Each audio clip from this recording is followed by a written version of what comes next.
السلام علیکم ناظرین، آئیے دین سیکھیے پروگرام میں خوش آمدید۔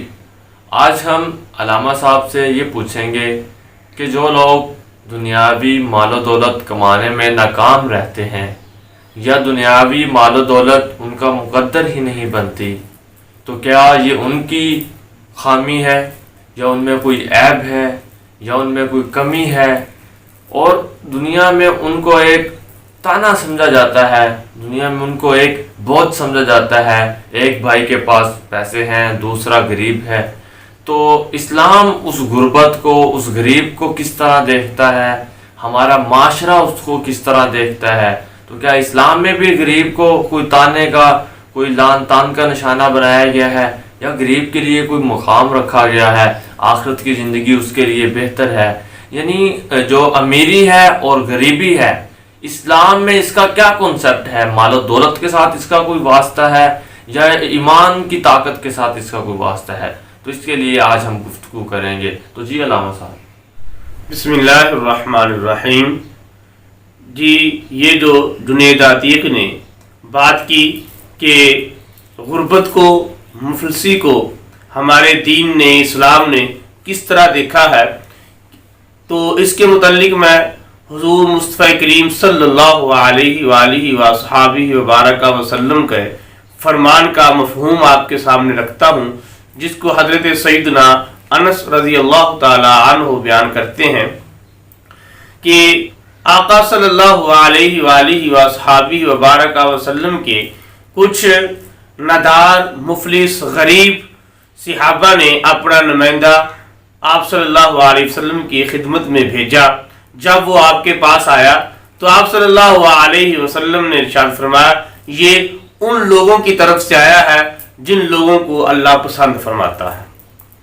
تو اب یہاں سے ایک بات تو یہ پتہ چلی کہ جو غریب غربا ہیں وہ اللہ رب العالمین کی نظر رحمت میں ہوتے ہیں اور اللہ تعالیٰ ان کو پسند فرماتا ہے۔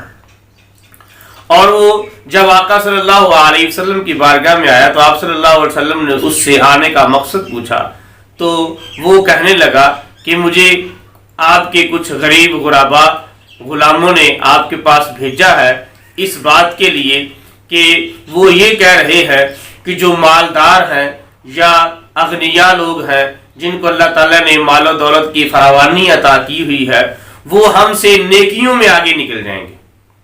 اب دیکھیں کہ وہ غریب صحابہ کو اگر حسرت بھی ہوئی تو کس بات پر ہوئی؟ کہ ان کو کسی دولت یا کہ دنیاوی آسائشوں یا دنیاوی سہولتوں پر حسرت نہ ہوئی کہ ہمیں بھی مال و دولت ملے کہ ہم دنیا کی سہولتوں کے ساتھ زندگی گزارے، نہیں، بلکہ ان کو حسرت اس بات پر ہوئی کہ جو مالدار لوگ ہیں، جو مالدار مسلمان ہیں، وہ ہم سے نیکیوں میں آگے نکل جائیں گے۔ وہ اس طرح وہ کہنے لگا کہ مالدار ہیں، اللہ تعالیٰ نے ان کو مال و دولت عطا کی ہے، تو وہ اپنے مال و دولت سے صدقہ و خیرات کرتے ہیں، اس سے وہ نیکیوں میں آگے نکل جائیں گے۔ اگر اللہ نے ان کو مال و دولت دیا ہے تو توفیق دی ہے تو حج بھی کرتے ہیں، تو ہم چونکہ غریب ہیں حج نہیں کر پائیں گے تو حج جیسی عظیم عبادت سے محروم رہ جائیں گے۔ وہ زکوٰۃ نکالتے ہیں اپنے مال سے، تو ہم یہ فریضہ سر انجام نہیں دے سکتے، تو اس سے ہم پیچھے رہ جائیں گے۔ تو ہم گویا یہ اللہ تعالیٰ سے یہ نیکیاں حاصل کرنے سے ہم پیچھے رہ جائیں گے اپنی غربت کی وجہ سے۔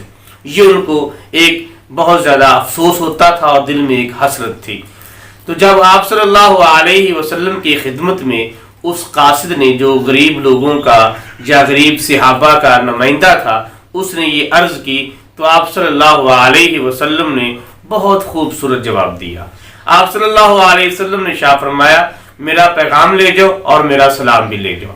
آپ ان لوگوں کو میرا سلام دیجئے اور میرا یہ پیغام دے دیں کہ اللہ تعالیٰ نے ان غریب غربا کے لیے ایسے ایسے انعامات رکھے ہیں جو مالداروں کو نصیب نہیں۔ آپ صلی اللہ علیہ وسلم نے ارشاد فرمایا، جو کوئی غریب اپنی غربت پر صبر کرتا ہے اور اپنا محاسبہ کرتا رہتا ہے، اللہ تعالیٰ نے ان کو 3 ایسے انعامات دیے ہیں جو اغنیاء، مالدار، غنی لوگوں کو نہیں دیے۔ ان میں سے ایک آپ صلی اللہ علیہ وسلم نے یہ ارشاد فرمایا کہ اللہ تعالیٰ ایسے غریب کو جو دنیا کے اندر اپنی غربت پر صبر کرتا رہا اور اللہ کا شکر کرتے ہوئے اپنی غربت کو گزار لیا، تو اللہ تعالیٰ قیامت کے روز ایسے غریب کو ایسے محل عطا فرمائے گا جو سرخ یاقوت سے بنے ہوئے ہوں گے، یعنی جو سرخ یاقوت سے بنے ہوئے ایسے محل عطا کرے گا کہ اہل جنت والے ان محلات کو اس طرح دیکھیں گے رشک بھری نظروں کے ساتھ جس طرح دنیا والے ستاروں کو دیکھتے ہیں۔ تو ایک بات، پھر دوسرا آپ صلی اللہ علیہ وسلم نے شاہ فرمایا کہ ان محلات کے اندر انبیاء، شہداء یا اولیاء یا پھر وہ غریب مومنین مسلمان رہیں گے جو اپنی غربت پر صبر کریں گے۔ ایک انعام تو یہ ارشاد فرمایا۔ دوسرا آپ صلی اللہ علیہ وسلم نے ارشاد فرمایا کہ جو دنیا کے اندر اپنی غربت پر صبر کرے گا، اللہ تعالیٰ اس کو قیامت کے روز مالدار مسلمانوں سے 500 سال پہلے جنت میں داخل کرے گا۔ یعنی جو غریب مسلمان ہوگا، جو غریب دنیا کے اندر غربت کے ساتھ زندگی گزارتا رہا اور بروز محشر اس کو جنت مل گئی، تو وہ مالدار جنتی سے، جو دنیا کے اندر مالدار تھا، اس جنتی سے 500 سال پہلے جنت کی نعمتوں سے لطف اندوز ہوگا۔ اور تیسرا آپ صلی اللہ علیہ وسلم نے ایک عظیم الشان ان کو وظیفہ دیا۔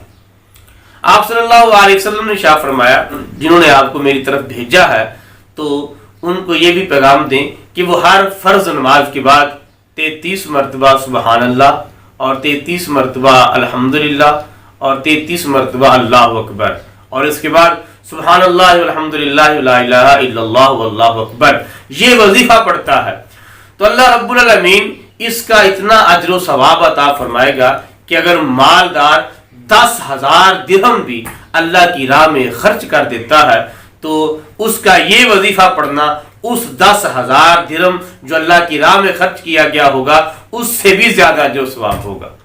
علامہ صاحب، وہ جو آپ نے فرمایا ان کو جو پہلا انعام ملنا ہے غرباء کو، تو 500 سال پہلے وہ جنت میں چلے جائیں گے، تو اس میں کیا ان کا حساب جلدی ہو جانا؟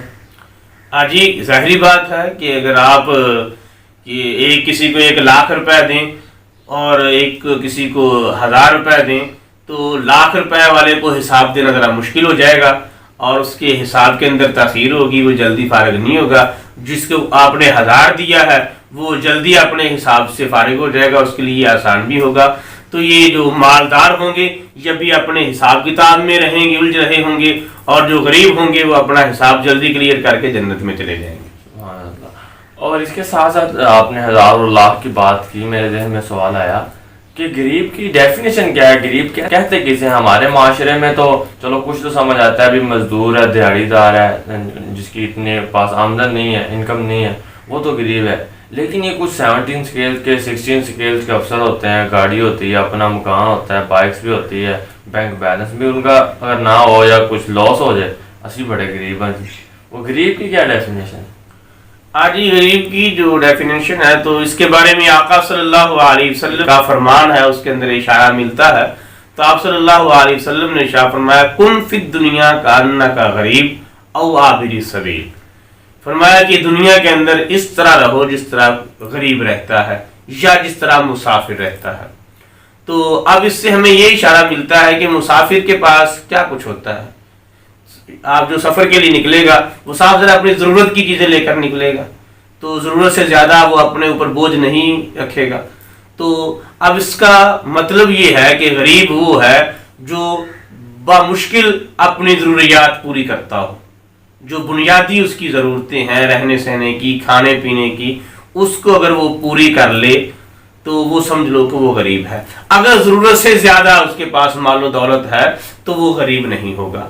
تو اب وہ بندہ غریب کہلائے گا کہ جس کو جتنا مال بھی دیا ہے اگرچہ وہ بامشکل اپنی ضرورت کو پوری کر رہا ہے، لیکن اس بات پر وہ صبر کرے گا، اللہ تعالیٰ اس کو غربا والا انعام عطا فرمائے گا۔ اور جو ایک وقت کا کھانا کھائے اسے یہ نہ پتا ہو کہ مجھے دوسرے وقت کا ملنا ہے، وہ مسکین کی کیٹیگری میں آتا ہے۔ جی وہ مسکین ہوں گے، تو یقیناً اللہ تعالیٰ ان کو بھی انعامات تو دے گا جو غربا کے لیے رکھے ہیں، تو کیونکہ وہ تو زیادہ حقدار ہے کہ اپنی محتاجگی پر اور اپنی مسکین ہونے پر بھی وہ اگر صبر کرے گا اور رب کا شکر کرے گا۔